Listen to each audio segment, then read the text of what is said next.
বিসমিল্লাহির রহমানির রহিম। সুপ্রিয় শিক্ষার্থী, আজকের অনলাইন ক্লাসে তোমাদেরকে স্বাগতম।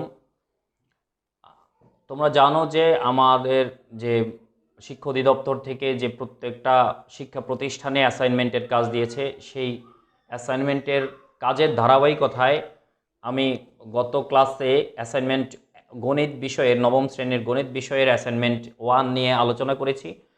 আজ অ্যাসাইনমেন্ট 1-এর দ্বিতীয় অংশ, অর্থাৎ আমরা যে সৃজনশীল দুইটা কোশ্চেন বাকি আছে ওই দুইটা কোশ্চেন নিয়ে আলোচনা করব। আলোচনায় আছি আমি মোহাম্মদ আজিমুল ইসলাম জুয়েল, সহকারী শিক্ষক, মাহবুবুন্নেছা বালিকা উচ্চ বিদ্যালয়।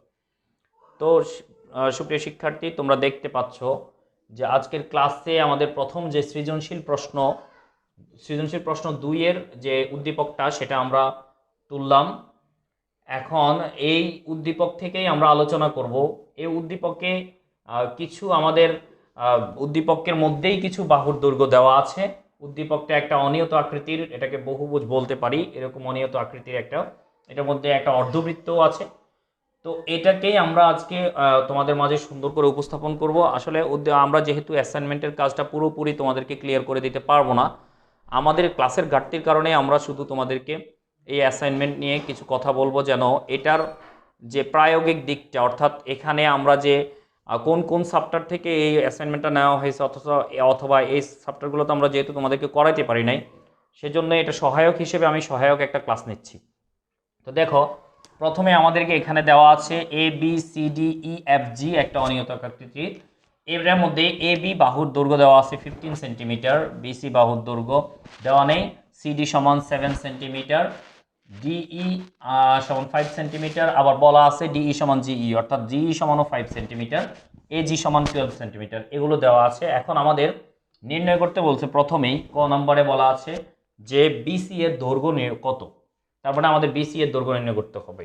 তাহলে দেখো, আমরা এবার উদ্দীপকের এই যে চিত্রটা থেকেই আমরা কিছু লম্ব এঁকে নেব, মানে এই চিত্রটাকে খণ্ড খণ্ড কয়েকটা ভুজে পরিণত করব। যেমন এখানে একটা ত্রিভুজ হবে, এখানে আচ্ছা আমি অঙ্কন করলে তোমরা দেখতে পাবে। এখানে আমরা যদি প্রথমেই আমরা সি বিন্দু থেকে AB এর উপর যদি একটা লম্ব টানি, AB এর উপর যদি আমি একটা লম্ব টানি, তাহলে ধরে নিলাম এই লম্বটা আই বিন্দুতে মিলিত হয়েছে, এবি রেখার আই বিন্দুতে মিলিত হলো, অর্থাৎ CI একটা লম্ব টানলাম। তারপরে আমি যদি দেখি যে ডি বিন্দু থেকে AG এর উপর একটা লম্ব টানি, তাহলে সেটা হলো, আমরা সেটার নাম দেব, দেখো আমি যে রেখাগুলো আমরা বাড়তি অঙ্কন করছি, অর্থাৎ যেটা আমরা উদ্দীপকের বাহিরে অঙ্কন করছি, সেটা কিন্তু আমরা ডট ডট দিয়ে দেখাচ্ছি যে এটা আমরা বাড়তি অঙ্কন করছি আমাদের সুবিধার জন্য। তাহলে এখানে আমরা এটাকে DH নাম দিলাম, DH, এটাকে H নাম দিলাম। তাহলে এই DH লম্বটা AG রেখাকে H বিন্দুতে ছেদ করে। এবার দেখো, যেহেতু DH একটা লম্ব, আবার এখানে আমাদের সমকোণ দেওয়া আছে ই কোণটা একটা সমকোণ, তাহলে DH যখন লম্ব টানবো তাহলে D কোণটাও একটা সমকোণ, অর্থাৎ একটা রেখার উপর দুটি লম্ব টানলে সেই লম্বগুলো অবশ্যই সমান্তরাল হবে, পরস্পর সমান্তরাল হবে। আবার দেখা যাচ্ছে এই দুইটা লম্বই আবার AG রেখাকে একটা G বিন্দুতে আর একটা H বিন্দুতে ছেদ করেছে। তাহলে যদি একই রেখাকে ছেদ করে আবার একই সমান্তরাল রেখাকে ছেদ করে, তাহলে অবশ্যই এই রেখা দুটো সমান, অর্থাৎ DE সমান আমরা লিখতে পারি GH, DE সমান GH লিখতে পারি। আবার যেহেতু দেখো DE সমান GH যেহেতু আমরা লিখতে পারবো, তাহলে DH ও সমান DH লিখতে পারি। কেন? দুইটাই লম্ব রেখা, একটা বাহু থেকেই, একটা রেখা থেকেই রেখার উপরেই লম্ব হলো, এবং আরেকটা ওই রেখারই ভূমির সমান্তরাল আরেকটা রেখাকেই ছেদ করেছে, তাহলে দুইটার দৈর্ঘ্যটা সমান হবে অবশ্যই। তাহলে আমরা বলতে পারি GE সমান DH, তাহলে GE সমান DH সমান GH, অর্থাৎ DE সমান DE তো একবার লিখেছি, DE সমান GE সমান GH সমান DH। তার মানে কি, এটা সবটাই সমান, তার মানে এটা পুরোটাই 5 সেন্টিমিটার, যেহেতু আমাদের DE এবং GE 5 সেন্টিমিটার, তাহলে বাকি বাহুগুলো 5 সেন্টিমিটার, অর্থাৎ এইটা সমকোণ, এটা সমকোণ, এটা সমকোণ, এটাও সমকোণ। যেহেতু একই সমান্তরাল রেখাকে ছেদ করে, তাহলে আমরা এটাকে বলতে পারি কি, চারটা বাহুই সমান এবং চারটা কোণে সমকোণ। এইরকম আমরা ভুজগুলোকে বলতে পারি বর্গক্ষেত্র। তাহলে আমরা বলতে পারি যে DEGH একটি বর্গক্ষেত্র। এখন আসো, এই যে আমি এই বর্গক্ষেত্রের মধ্যে দেখো আমি বললাম যে জিএইচ 5 সেন্টিমিটার, তাহলে আমাদের এজি রেখা দেওয়া আছে কত 12 সেন্টিমিটার। তাহলে আমরা এএইচ সমান কত পাবো বলো?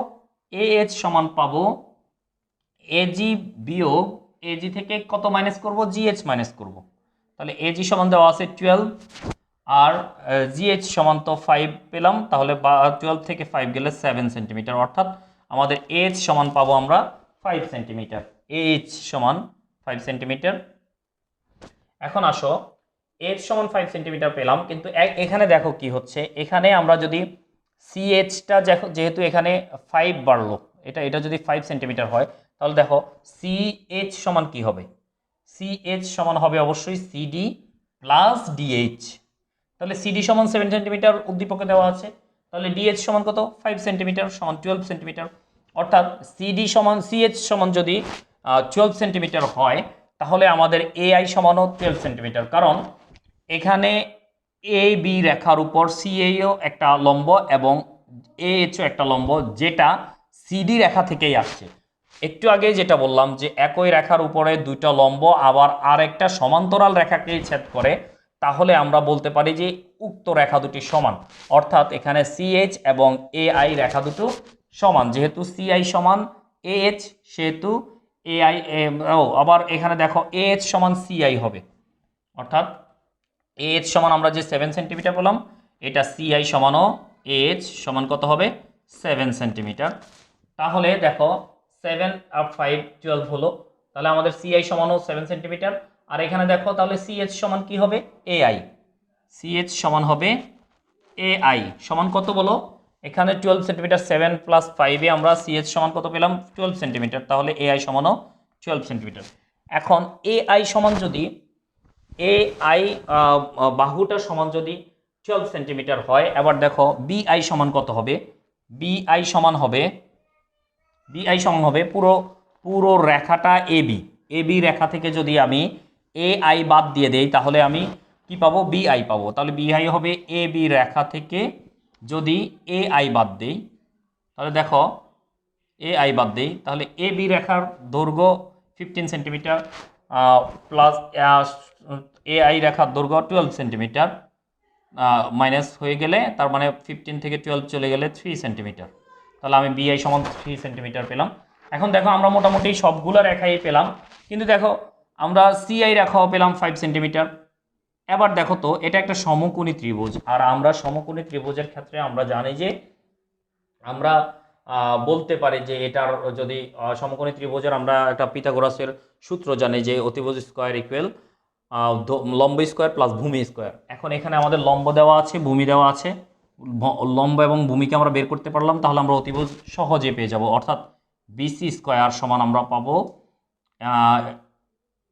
সিআই স্কয়ার প্লাস বিআই স্কয়ার।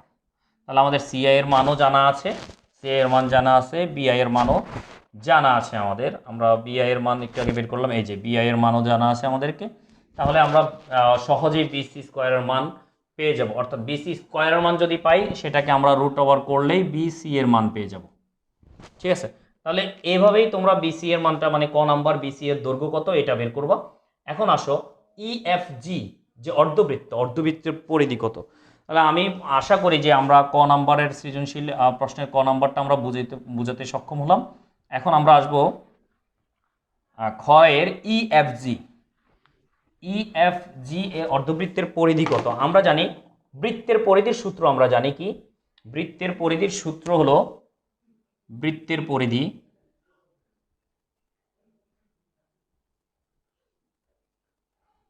পরিধি হলো 2πr, আমরা এটা সূত্র জানি। এখন দেখো অর্ধবৃত্তের পরিধি তাহলে কি হবে? বৃত্তটা যদি অর্ধবৃত্ত হয়, অর্ধবৃত্তের পরিধি হবে অবশ্যই 2 দ্বারা ভাগ হবে 2πr কে। তাহলে 2πr কে 2 দ্বারা ভাগ হলে πr হবে। তাহলে অর্ধবৃত্তের পরিধি বের করতে বলছে, অর্থাৎ πr। এবার দেখো আমরা আর মানে কি? ব্যাসার্ধ। আর ইকুয়াল হলো ব্যাসার্ধ। কার ব্যাসার্ধ? বৃত্তের ব্যাসার্ধ। এখন দেখো এটা একটা, এই বৃত্তটাকে যদি আমরা আলাদাভাবে অঙ্কন করি, তাহলে এখানে দেওয়া আছে জিই। তাহলে এটা যদি কেন্দ্রগামী একটা যা হয়, আর কেন্দ্রগামী যা হইল বৃহত্তম যা, বৃত্তের কেন্দ্রগামী যাকে আমরা বৃহত্তম যা বলি, যেটাকে আমরা বলি ব্যাস। তাহলে কেন্দ্রগামী যাই হলো তার ব্যাস, আর এই কেন্দ্রগামী যায়ের অর্ধেক অর্থাৎ ব্যাসের অর্ধেক হলো ব্যাসার্ধ, অর্থাৎ এই জিই এর পরিমাণ আমরা জানি যে 5 সেন্টিমিটার। এখন এটার অর্ধেক হলো, অর্থাৎ ব্যাসার্ধ যদি হয় তাহলে ব্যাস সমান 2r সমান হলো কত 5 সেন্টিমিটার, সুতরাং r সমান কত হবে 5/2। তাহলে আমরা কত পেলাম, ব্যাসার্ধ পেয়ে গেলাম।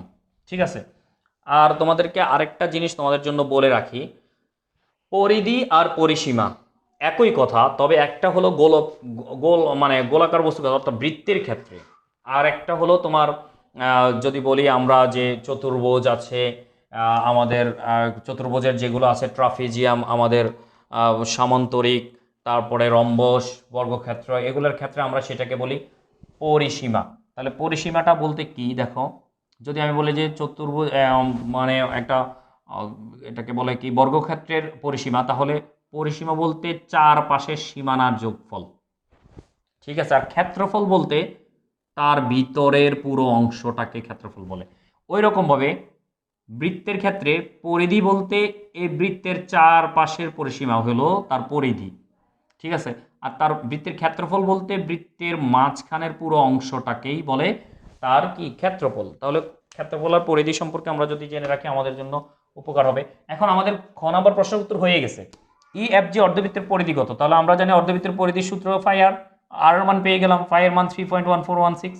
তাহলে আমরা পেয়ে যাব আমাদের কাঙ্ক্ষিত ফলাফল, কারণ এখানে বৃত্তটার ব্যাস দেওয়া আছে জিই মানে 5 সেন্টিমিটার, অর্থাৎ ব্যাস 2r সমান 5 সেন্টিমিটার। তাহলে r সমান কত হবে, ব্যাসার্ধ r সমান হবে 5/2।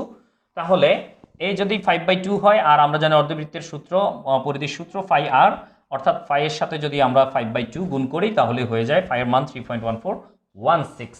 তাহলে আমাদের হয়ে গেল জিইএফ অর্থাৎ ইএফজি অথবা জিইএফ, এই অর্ধবৃত্তের পরিধি নির্ণয় আমাদের হয়ে গেল। আমাদের জন্য এই পাঠটা সহজ হয়ে গেল। এখন আমরা নির্ণয় করব গ নম্বরের A B C D E F G এর পরিসীমা ও ক্ষেত্রফল। তাহলে এবার দেখো, আমরা তৃতীয় A B C D E F G এই পরিসীমাটা আমরা নির্ণয় করব, এর পরিসীমা ও ক্ষেত্রফল নির্ণয় করব।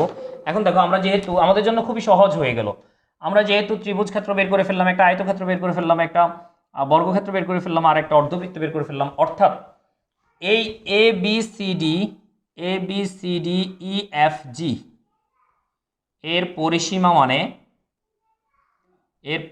মানে ত্রিভুজ বিসিআই যোগ আয়ত লিখি, আয়তক্ষেত্র না লিখে আমি শুধু আয়তটাই লিখলাম। তাহলে কি হবে, আয়ত A I C H plus বর্গ ডিইজিএইচ প্লাস অর্ধবৃত্ত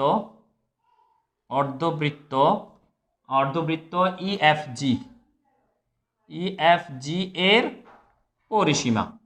অর্থাৎ এই চারটা ক্ষেত্রের পরিসীমার যোগফলই হলো এবিসিডি ইএফজি এর পরিসীমা। এখন আমরা আলাদা আলাদা আলোচনা করব যে বিসিআই এর পরিসীমা মানে কি।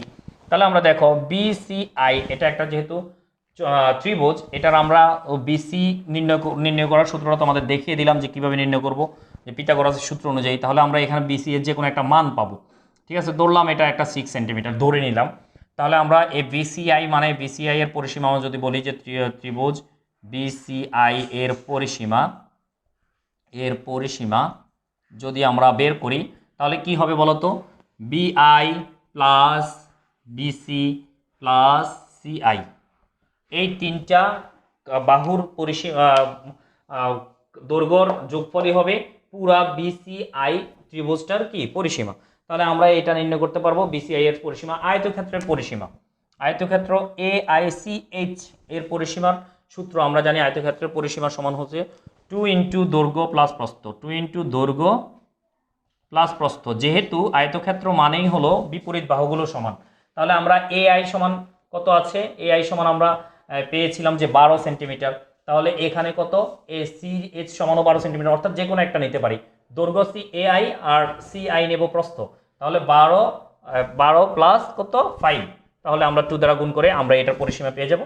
তারপর আসো বর্গক্ষেত্রের পরিসীমা। বর্গক্ষেত্রের পরিসীমা মানে চারটা বাহুর যোগফল না, ডিই, জিই আর জিএইচ এবং ডিএইচ, তার মানে চারটা বাহুর যদি যোগফল হয়, চারটা বাহু মনে করো এ, প্রত্যেকটা বাহুর দৈর্ঘ্য এ, তার কারণ বর্গক্ষেত্রের প্রত্যেকটা বাহু সমান, প্রত্যেকটা বাহুর দৈর্ঘ্য যেহেতু সমান, তাহলে এখানে প্রত্যেকটা বাহু আমরা দেখতেই পাচ্ছি যে সমান 5, তাহলে এ যদি হয় তাহলে এই চারটা বাহুর যোগফল কি হবে, যোগফল কি হবে 4a।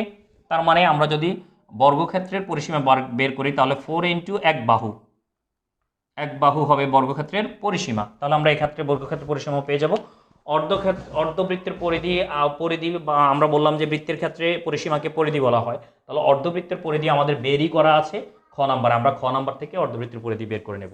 এবার আসি, পরিসীমা আমাদের শেষ, তার মানে A B C D E F G সবগুলোর পরিসীমা যখন পেয়ে যাব, যোগ করলেই A B C D E F G এর পরিসীমা বের হয়ে যাবে। এখন আমরা নির্ণয় করব A B C D E F G এর ক্ষেত্রফল। তাহলে A B C D E F G এর ক্ষেত্রফল কি? ক্ষেত্রফল মানেও এই চারটার ক্ষেত্রফলের যোগফল। তাহলে আমরা এখানে ক্ষেত্রফল লিখে দিব, এখানে যদি পরিসীমার জায়গায় আমরা লিখব ক্ষেত্রফল, আর এটাও হয়ে যাবে তখন ক্ষেত্রফল, অর্থাৎ এই চারোটার ক্ষেত্রফলের যোগফল, ক্ষেত্রফল এখানেও আমরা লিখব ক্ষেত্রফল, তার মানে এই চারোটার ক্ষেত্রফলের যোগফল। তাহলে আমরা এখানে নির্ণয় করতেই পারবো বিসিআই মানে ত্রিভুজ ক্ষেত্রফলের সূত্র জানি আমরা, হাফ ইন্টু ভূমি ইন্টু উচ্চতা। তাহলে এখানে ভূমি দেওয়া আছে বিআই, উচ্চতা দেওয়া হলো সিআই, তাহলে আমরা এটা নির্ণয় করতে পারবো। আয়তক্ষেত্রের ক্ষেত্রফলের সূত্র হলো দৈর্ঘ্য ইন্টু প্রস্থ, তো দৈর্ঘ্য এআই নিলাম, তো আর একটা প্রস্থ হলো সিআই নিলাম, তাহলে আমাদের হয়ে গেল আয়তক্ষেত্রের ক্ষেত্রফলের সূত্র। বর্গের ক্ষেত্রফলের সূত্র হলো এক বাহু স্কোয়ার, অর্থাৎ যে কোনো একটা বাহুর বর্গ করলেই সেটা বর্গক্ষেত্র হয়। তাহলে ডি মানে যে কোনো একটা বাহু যেমন করো 5, তাহলে 5 এর স্কোয়ার হলো বর্গক্ষেত্রের ক্ষেত্রফলের সূত্র। অর্ধবৃত্তের ক্ষেত্রফল, তাহলে অর্ধবৃত্তের ক্ষেত্রে দেখো আমরা তখনই পেয়ে গেলাম যে আর ইকুয়াল 5/2, মানে ব্যাসার্ধ আর ইকুয়াল 5/2 পেলাম। তাহলে আমাদের অর্ধবৃত্তের যে ক্ষেত্রফল, অর্ধবৃত্তের ক্ষেত্রফলটা হবে, বৃত্তের ক্ষেত্রফল আমরা জানি, বৃত্তের ক্ষেত্রফল আমরা জানি পাই আর স্কয়ার। এই তার মানে অর্ধবৃত্তের ক্ষেত্রফল হবে কি তাহলে অর্ধ পাই আর স্কয়ার বাই 2। তাহলে আমরা এখানে আর এর মান দেওয়া আছে আমাদের 5/2, পাই এর মান হবে 3.1416, এটা থেকে আমরা পেয়ে যাব কি অর্ধবৃত্তের ক্ষেত্রফল।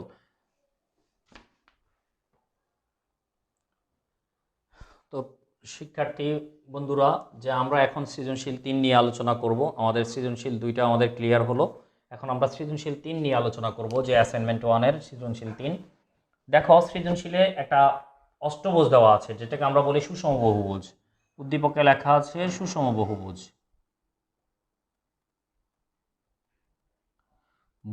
ভুজ কথাটার অর্থ কি? ভুজ মানে হলো বাহু, অর্থাৎ এখানে অনেকগুলো বাহু আছে, এই জন্য বলা হয় বহুভুজ, বহু বাহু। এখানে এটা যেহেতু এটা কোন বহুভুজের ইয়েতে পড়ে, আওতায় পড়ে, এটা অষ্টভুজের আওতায় পড়ে, যেহেতু 8টা ভুজ আছে এখানে, দেখো 8টা বাহু আছে।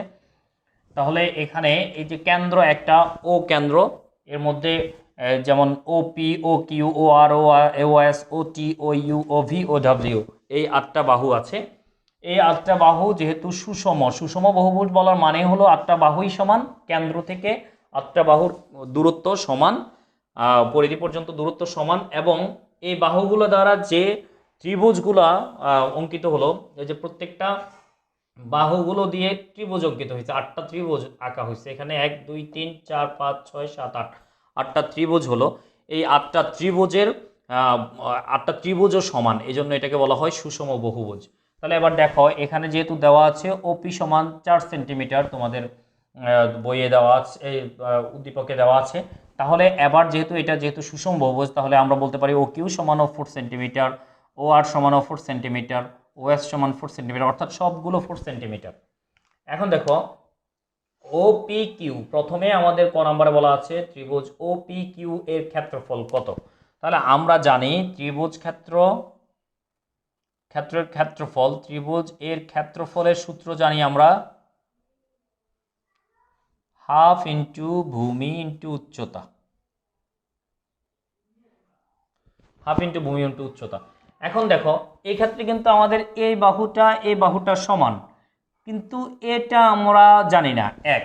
আর দ্বিতীয় হলো এটার উচ্চতা দেওয়া নাই, যেহেতু এটা সমকোণী ত্রিভুজ না তাহলে এটার উচ্চতা না। তাহলে আমরা এখানে একটা রেখা টানতে পারি, লম্ব টানতে পারি, পি বিন্দু থেকে ও কিউ এর উপর একটা লম্ব টানতে পারি।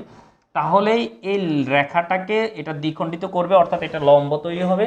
আর লম্ব তৈরি হওয়ার ফলে আমরা দুইটা সমকোণী ত্রিভুজ পাবো, এটাকে আমরা একটা সমকোণী ত্রিভুজ বলতে পারবো। এবার দেখো আমি তোমাদেরকে একটা জিনিস বলি, প্রত্যেকটা যে কোনো বিষমবাহু যদি হয়, সরি সুষমবাহু বহুভুজ যদি হয়, সেটা তার কেন্দ্রে অবশ্যই 360 ডিগ্রি কোণ উৎপন্ন করবে। দেখো আমরা যদি একটা সরল রেখা আঁকি তাহলে এটার দুই পাশে দুই সরল কোণ উৎপন্ন হয়, এটা একটা সরল কোণ, এটা একটা সরল কোণ, অর্থাৎ চারটা সমকোণ যদি ভাগ করি তাহলে চারটা সমকোণ উৎপন্ন হয়। এই দুইটা সরল কোণ মানে 180 ডিগ্রি, 180 ডিগ্রি, 180 ডিগ্রির দুই গুণ মানে 360 ডিগ্রি। অথবা আমরা যদি বলি 90 ডিগ্রি মানে চারটা সমকোণ, তাহলে চারটা সমকোণের 4 নং 36 মানে 360 ডিগ্রি, অর্থাৎ যে কোনো ভুজেই তার কেন্দ্রে 360 ডিগ্রি কোণ উৎপন্ন করে। এখন যেহেতু এটা সুষম বহুভুজ, তাহলে প্রত্যেকটা কোণের পরিমাণ হবে সমান। এই প্রত্যেকটা কোণ, এই কোণটা সমান এই কোণটা, এই কোণটা সমান এই কোণটা, এই কোণটা সমান এই কোণটা, এই কোণটা সমান এই কোণ, প্রত্যেকটা কোণের পরিমাণ সমান হবে। তার মানে 360 ডিগ্রি কোণ যদি উৎপন্ন হয় কেন্দ্রে, তাহলে 360 ডিগ্রিকে যেহেতু 8টা সুষম ভুজ, তা 8টা সুষম বাহু আছে, তাহলে 8টা সুষম কোণ তৈরি হবে। সেক্ষেত্রে আমরা 8 দ্বারা যদি ভাগ করি তাহলে দেখো 45 ডিগ্রি আসে।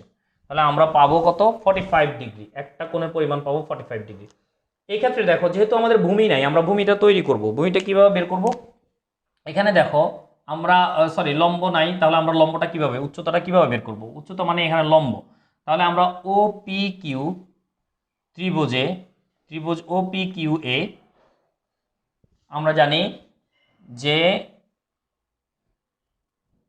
ত্রিভুজ ও পি কিউ এ আমরা যদি বলি যে ও সরি আমরা যদি শুধু এটা বলি, ও এটাকে আমরা যে কোনো একটা নিলাম, ডি নিলাম মনে করো, তাহলে ও ডিপি, ও ডিপি, ও ডিপি ত্রিভুজ ও ডিপি এ কি হবে?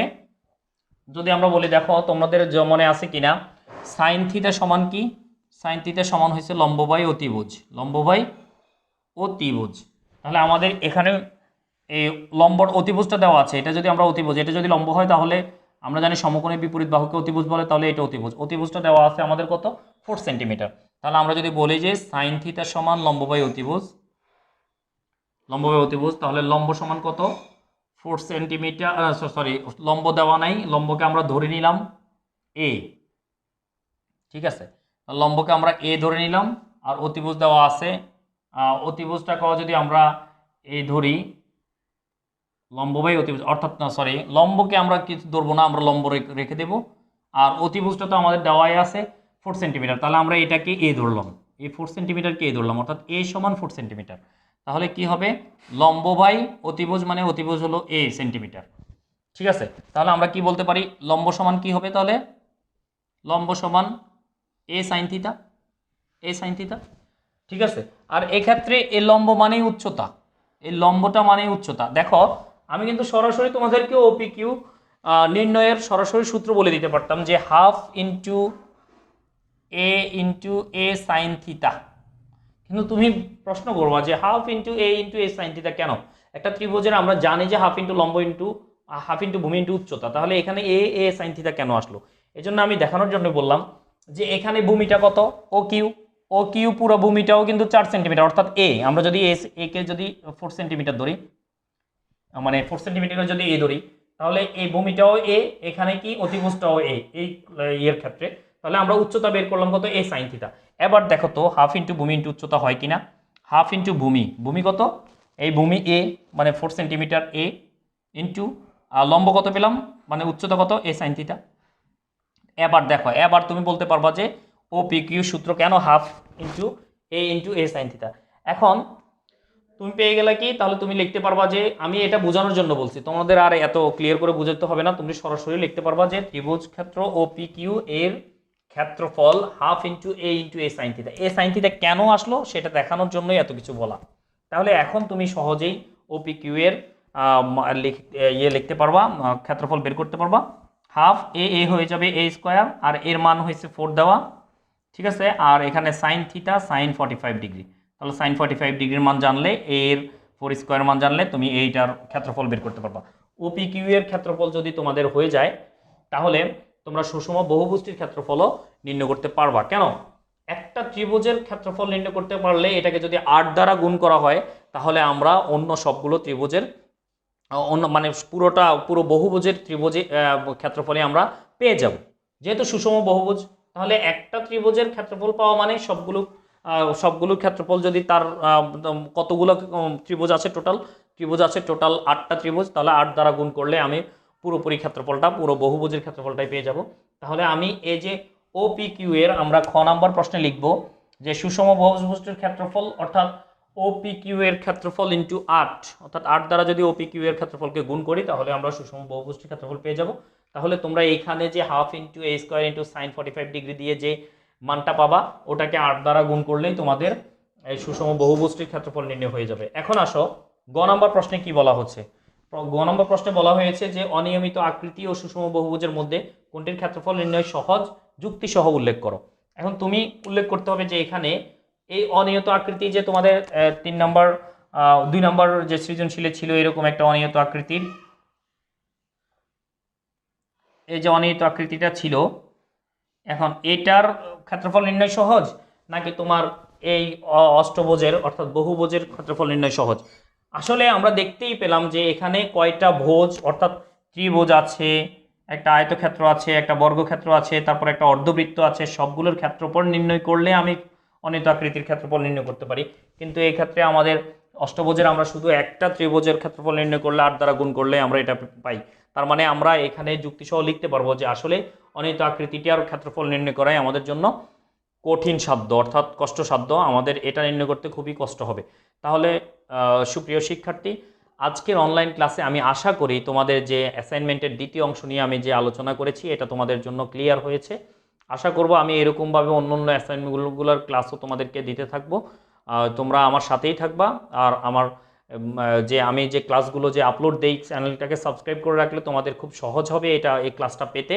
আর ক্লাসগুলো অবশ্যই তোমরা আমাদের যে ফেসবুক গ্রুপ আছে আমাদের স্কুলের, ওই ফেসবুক গ্রুপে অবশ্যই ক্লাসগুলো নিয়মিত দেখবে। তো ভালো থাকবা, সুস্থ থাকবা, আল্লাহ হাফেজ।